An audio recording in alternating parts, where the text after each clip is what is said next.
Reefton Distilling Co, our good old mates over on the West Coast, they have announced the recent appointment of Scotch whisky industry expert Gareth Morgan. No, not that Gareth Morgan. This guy's from Scotland. It's in the key leadership role of Distillery Manager at the Reefton site over on the coast. And Gareth joins us now. Lovely to talk to you, Gareth. How are you? I'm very good, thank you, Dom. And yourself? Not too bad, not too bad. You've been here since November, I understand? That's right, yeah. So I've seen a different kind of Christmas over here, a little bit warmer. But yeah, no, it's been great. The family's settled in well and everything's going really well, yeah. So what drew you to New Zealand from a rather storied career in the whisky industry over in Scotland?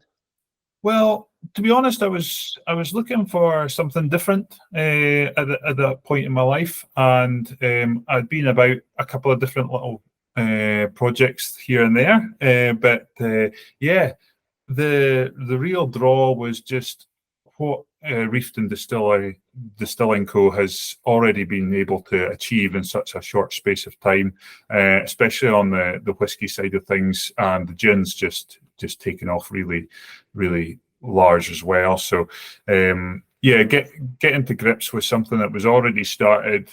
It had a clear direction where it wanted to go, and just being able to be part of that has really appealed to me.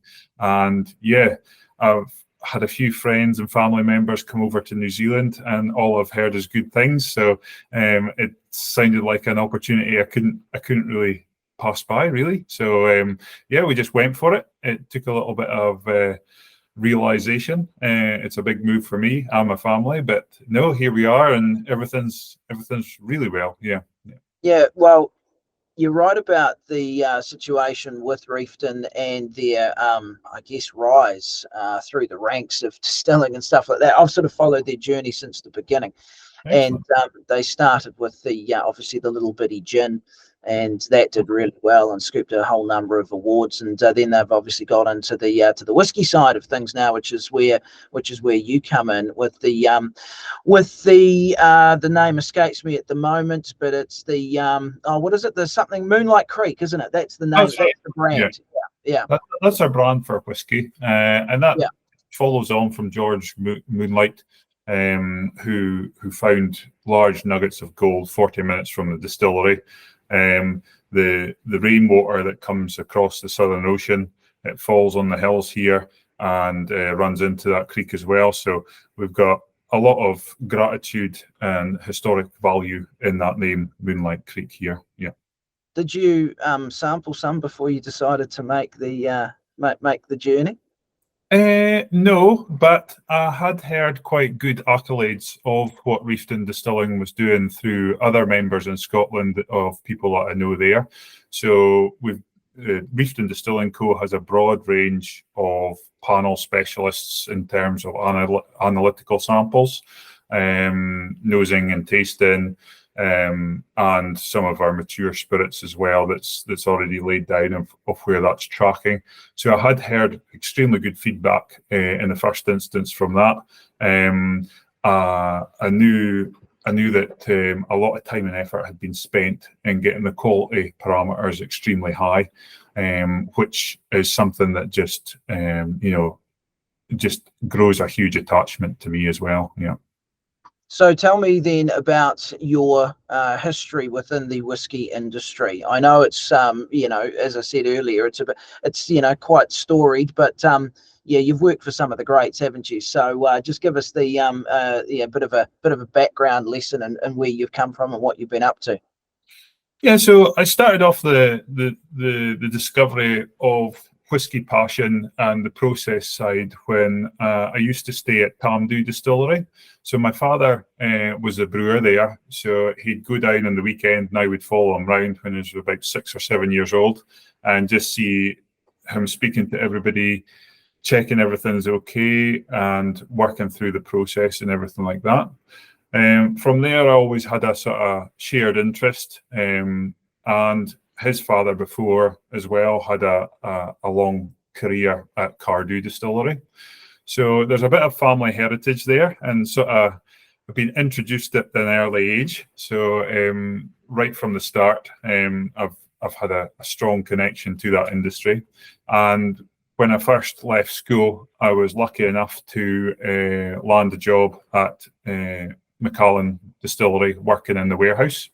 So that just involved moving casks, emptying casks and filling casks in the warehouse complex there.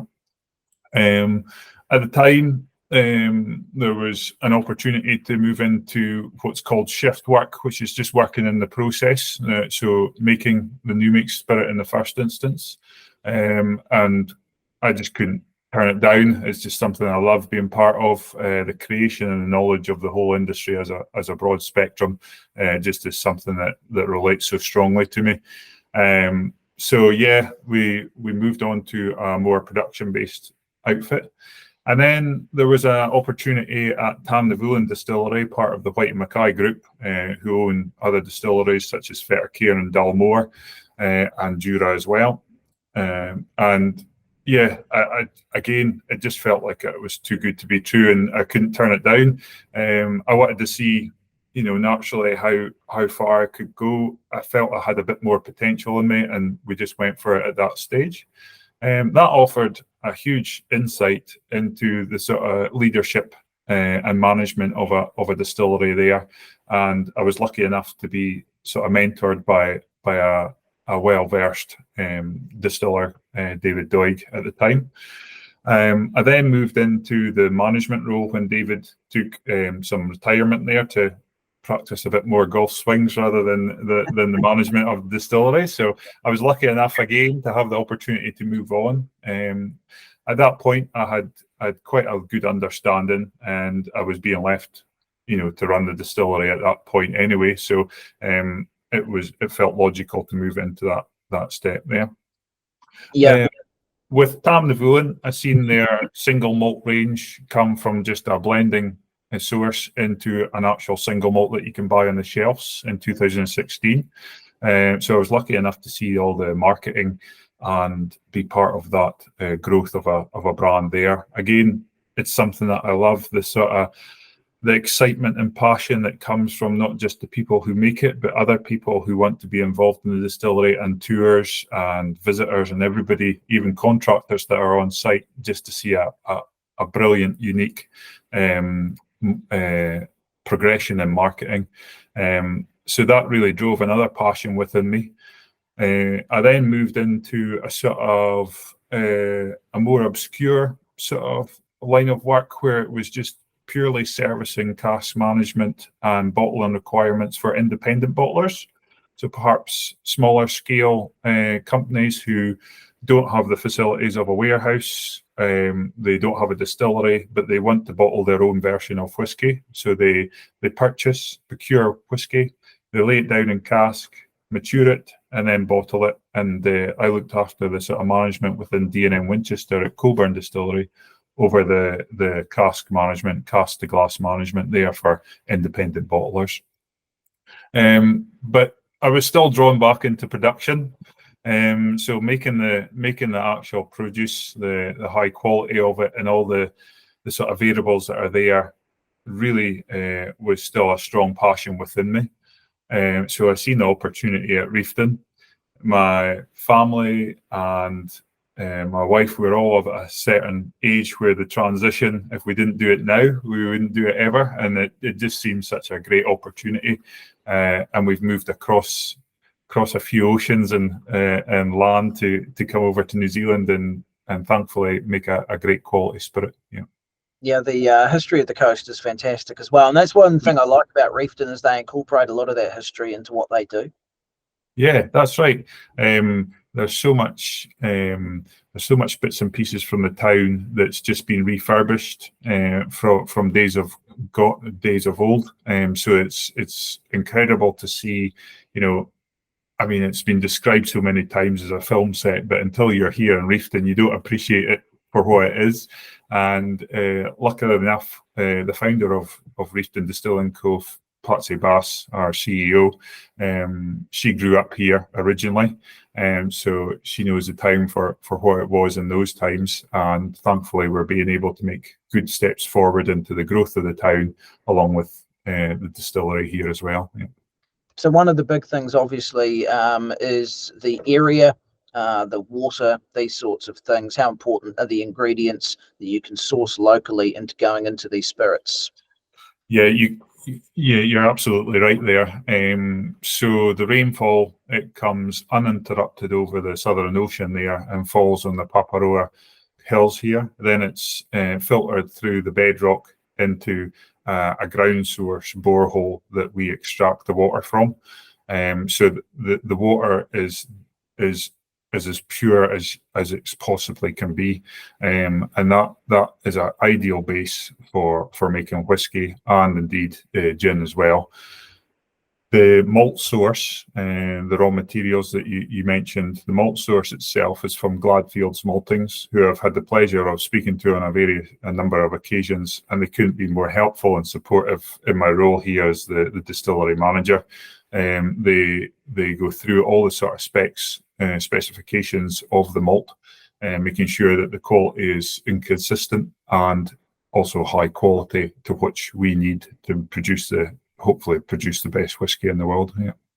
Yeah, well, that's a big aim, isn't it? Yeah, best whiskey in the world, but I guess why not aim high? That's it. And what we're seeing is, again, a touch on what I've said before, where we've got a number of panelists who are amazed at what we're making with where we are and what we're doing. To some people, New Zealand whiskey is unheard of. It's new, but from what I'm seeing of what we're making, it's up there already. So why not? Why not, indeed? What makes a good whiskey, Gareth? Yeah, for me, well, again, it's I say for me because there's a lot of opinion and how people view the whiskey. For me, a nice round body, a balanced, well round bodied whiskey is what I enjoy the most.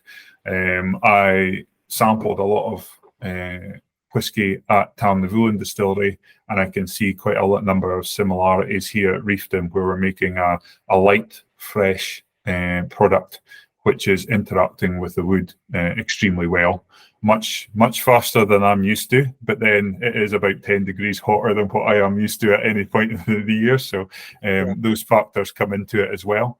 And we've got stock at the moment that's a year and a half old, and already that would be what I would class between a 2 and a 3 year old Speyside whiskey there. So we're already ahead of the game, and hopefully when we reach the 3 year milestone, we'll have a small amount to perhaps release as a taster, and then our main range will be between 5 and 7 years old. Yeah, such a fascinating business, isn't it? Just the whole distilling thing, just the time that it takes. You've got to be a patient person, Gareth. Yeah, you've got to be, and things happen. It's a production site after all, but the team that's here to support me, I couldn't ask for any better. They're extremely proactive. They've got such a high amount of talent. It's unreal from my perspective. So it's been fairly straightforward coming into this role based on the team that's around me, both Patsy and the members that's here already. Yeah, it's a crazy old game when you think about it. But one of the things that has been apparent in recent years, I think you've come at the right time, because it seems to have been in New Zealand, roughly speaking, this is just my hypothesis, but we did very well with wine. I think we really started to plant in sort of the late 60s into the 70s, and you're seeing the fruits of that in the last sort of couple of decades or so. Then we had a big emphasis on craft beer. And we did that very, very well. There's, good, I can't remember, there's at least a couple of 100 plus sort of what you'd call maybe boutique breweries around the country. And now the trend seems to be into distilling, and there's a lot of companies popping up. And it seems to be that's the next wave of alcoholic beverage choice and production for New Zealand. Absolutely. And I think what whiskey and gin offer is a more sophisticated drink, where there's a lot of subtle differences between gins and whiskies, but no two are the same. So yeah, it's a fascinating spirit, and it's a fascinating industry to be a part of. And I'm just, every day I wake up and I have to pinch myself as if it's a dream that not only have I been able to have experience in Scotland, but I've also came to this incredibly beautiful, picturesque part of the world, and I'm able to follow on that industry as well. So yeah, it's great. What's the appeal of the coast? Do you like the coast? Yeah, it reminds me a lot of Scotland, actually. Apart from it's a lot hotter, as I think I've already said. But no, the rain falls and you can see the greenery. There's just so much going on. Everybody's so welcoming, and it's absolutely fantastic. Reefton itself, the coast in general, but particularly Reefton, I can walk down the street and people that I don't know, never met before, they'll take the time out of the day just to say hello, how you doing, and what is it you do, and just want to know more about you. And you get that everywhere. So when you go to shops for some milk, it might take half an hour, but it's a good half an hour spent in my mind. So and it's unique. There's very few places in the world where you can just be feeling so welcomed and so supportive in everything that you do. Yeah, that's great. Family enjoying it? Absolutely. I've got two young lads that have started in the area school here, and they've stopped the outdoor swimming pool at the moment, but it's something that they got used to very quickly. And we've been exploring the hills and all the tracks around Reefton. There's so many different tracks, and they all take different views on Reefton and the hills beyond as well. It's amazing, and the family in whole just love spending time outdoors and embracing what we've got here right on our doorstep. Yeah. Yeah. Oh, it'll be interesting to see if the lads take up rugby or something down the line. Yeah, I think there's some taster sessions coming up, so I'm quietly getting them into that as well. Yeah, good stuff. Oh, that's great. Well, listen, lovely to meet you, and all the best. I'm sure we'll talk again as you go throughout your journey with Reefton Distilling Co. But Gareth Morgan, appreciate your time. Thanks so much, and all the best. Thank you, Dom. Cheers.